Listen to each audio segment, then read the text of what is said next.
Thanks for joining us for the interview of the 2022 candidates for Asheville City Council.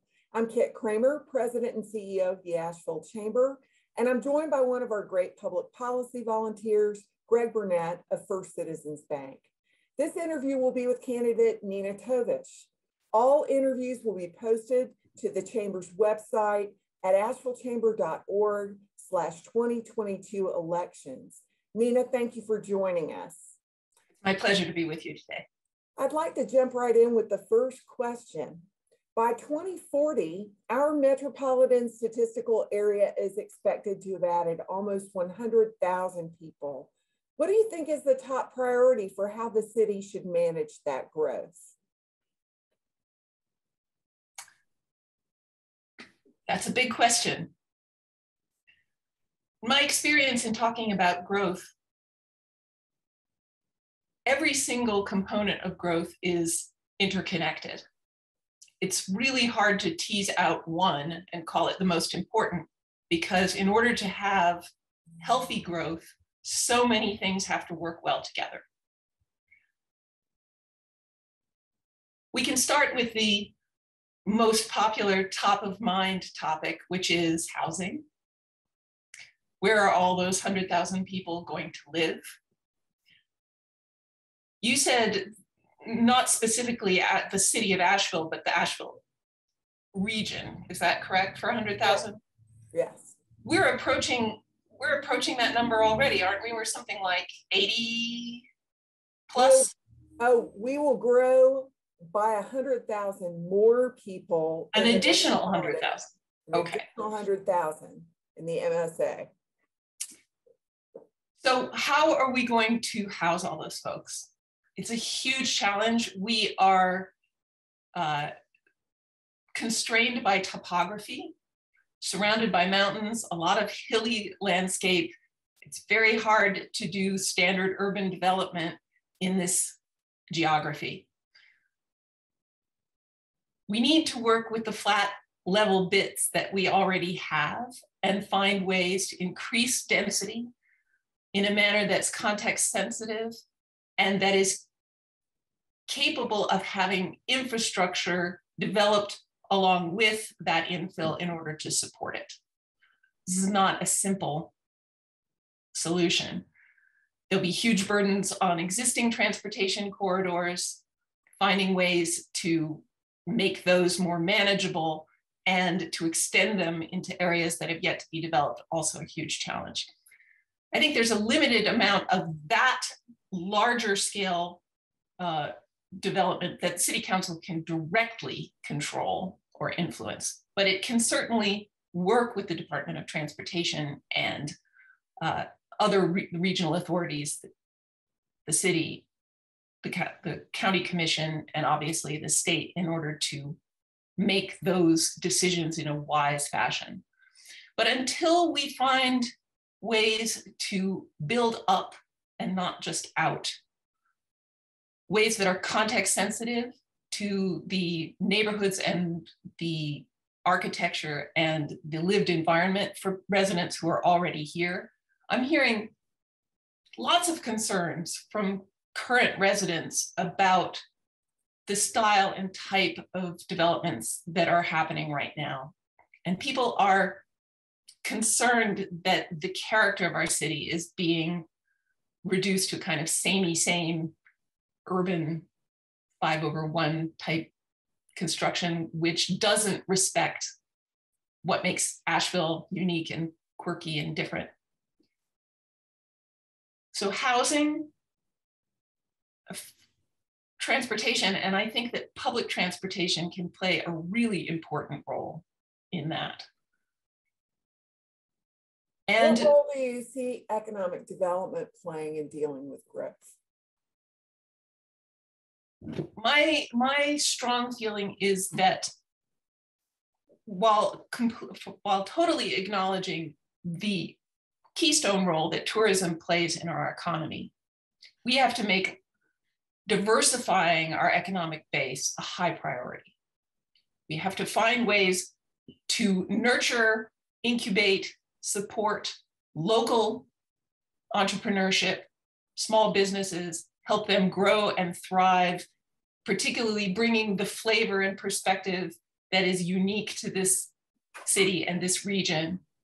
And then we have to find fiscally sensible ways to make Asheville attractive to the kinds of businesses that will help us grow in a healthy way and that will provide employment opportunities for our local residents. Will they provide training? If we bring advanced manufacturing and technology here, will they provide training and education opportunities that will upskill our current residents and our current workforce so that they can participate in the growth that's coming? Is the growth going to be all from people coming from outside? If so, we need to understand what skills and what talents they're bringing and how they can be encouraged to hire the folks who are already here and who would benefit by better quality employment than just service related or hospitality related. So, Nina, you touched on this a moment ago. How do you balance policies like increasing density along certain corridors as a way to accommodate the additional housing needs that we have with neighbors who may be uncomfortable with growth or change within their neighborhood?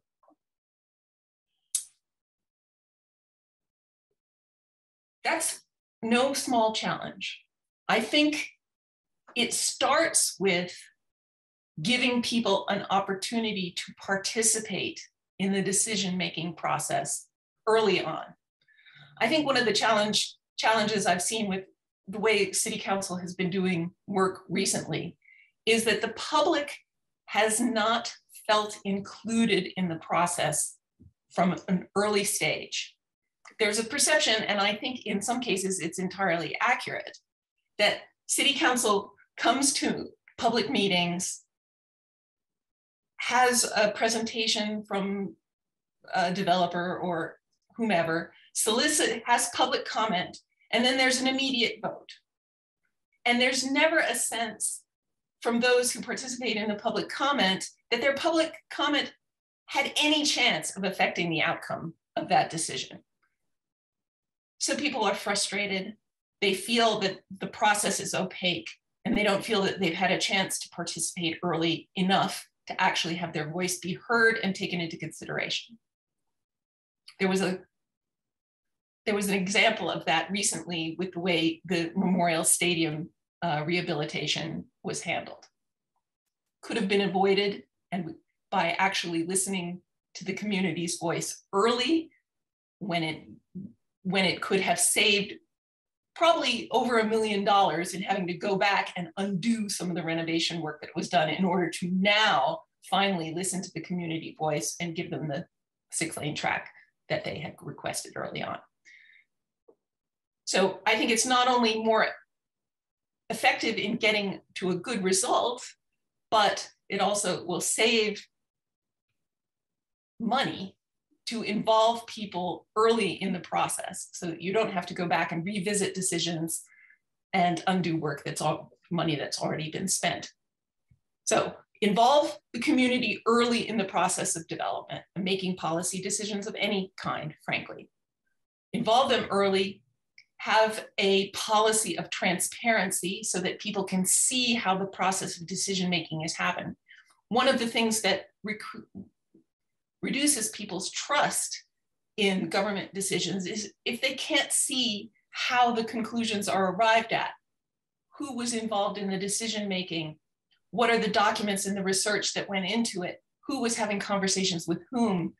It's all very opaque. And council is just saying, trust us, we're going to do this in your best interest. And then they feel that their voices haven't been heard and that they have no idea how this result was arrived at. So what do you think the role of the business community is in our city? The role of the business community in the city in general? Yeah. I'd like to see it as an engine of prosperity for everyone who lives here. I think that there are some concerns with what I would call the, what's the best term for it, for national brands coming in and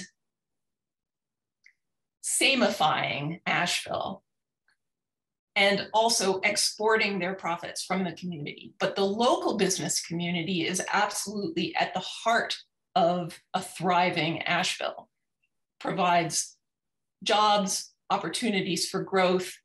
It frankly makes Asheville appealing to visitors to see a strong local economy with diversity and variety.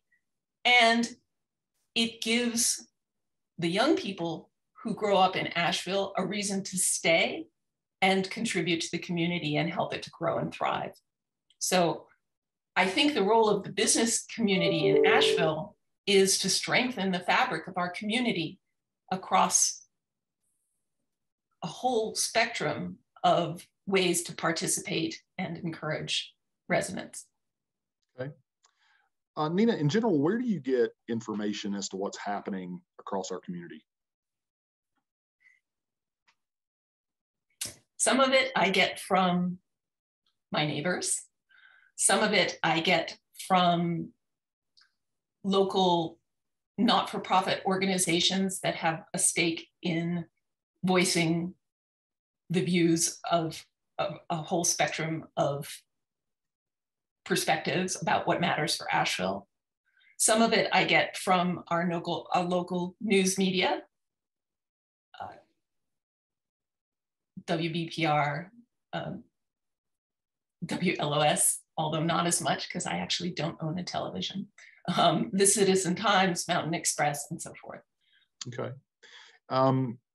If you become a member of council, what will you do to reach out to the business community to give them a voice?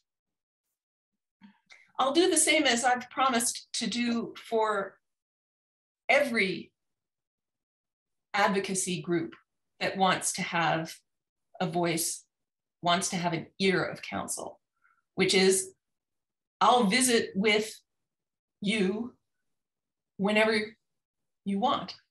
I'll talk with you, I'll come around, I'll take your calls, we can have meetings. I want to hear the perspective of every advocacy group in the city.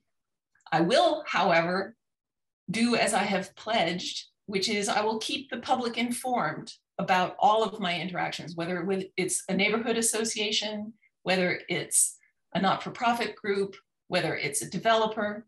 If I'm having a meeting with you, I'm taking notes, I'm gathering whatever documentation you provide to me, whatever the substance of our conversation is, and weekly I am reporting to our constituents, which is everyone who's a resident of Asheville, who I met with, what we talked about, what documentation I have related to it, and how my decision-making is evolving with respect to whatever the matter is that we discussed. Because I want people to understand how I'm spending my time and who I'm in conversation with. So transparency is incredibly important to me.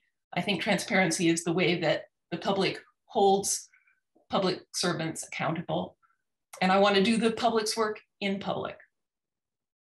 Yeah, what's your stance on the issues that are affecting businesses downtown, such as camping and panhandling? Yet another substantial challenge for Asheville. I understand the impact that unhoused people can have on the business environment. Sadly, when folks don't have a place to live, when they're struggling with addiction, mental health challenges, that's scary for other members of the public. It's off-putting to them. It makes them feel unsafe. It gives them a feeling that things are out of control, that what they expect, the normalcy that they expect, is there's been a disruption of that, and that's unsettling and sometimes downright scary for people. And as a business, having folks scared away is the worst outcome. That's bad for business, obviously. I don't think that we can police our way out of the challenges of homelessness. I think it's going to take a massive effort combining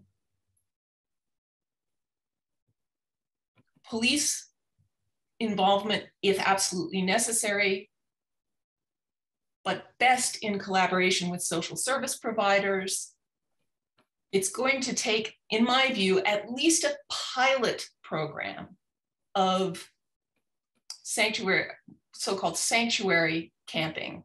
I think that there's a strong argument to be made for maybe using public land with sanitary, security, and wraparound services so that there's a designated place for folks to camp where they will be safe, where they have access to sanitation, including showers and toilets and so forth, and where there's a security presence and a social services present all the time.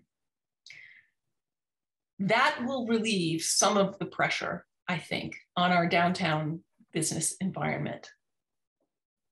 I think it's worth a try. I don't know whether it's sustainable in the long term, and in fact, I don't think it should be a long-term solution. I think we need other more involved solutions, but I think it's worth a try to mitigate the current unsustainable situation. So, Nina, I do want to, may I just add one more thing, if I may? Sure. Asheville alone cannot solve the homelessness problem. This is a nationwide thing for cities everywhere. The richer the city, the more culturally interesting the city, the more this is a challenge. We're not alone with this.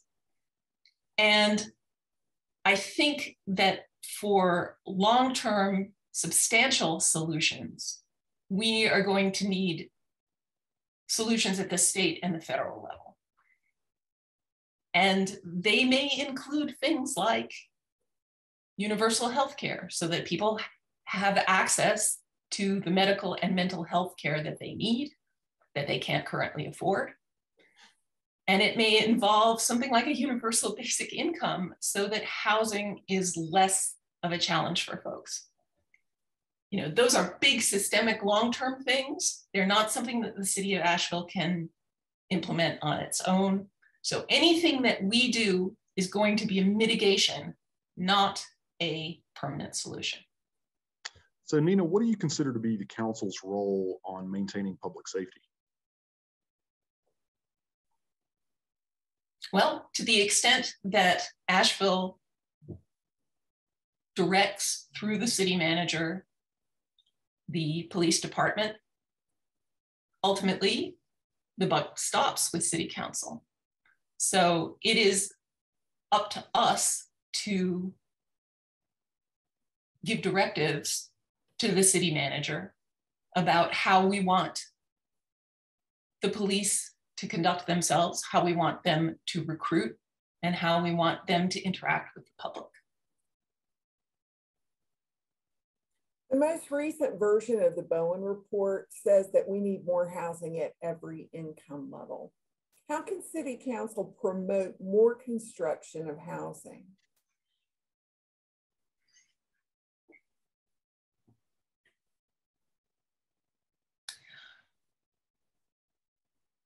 Part of our challenge, again, is land.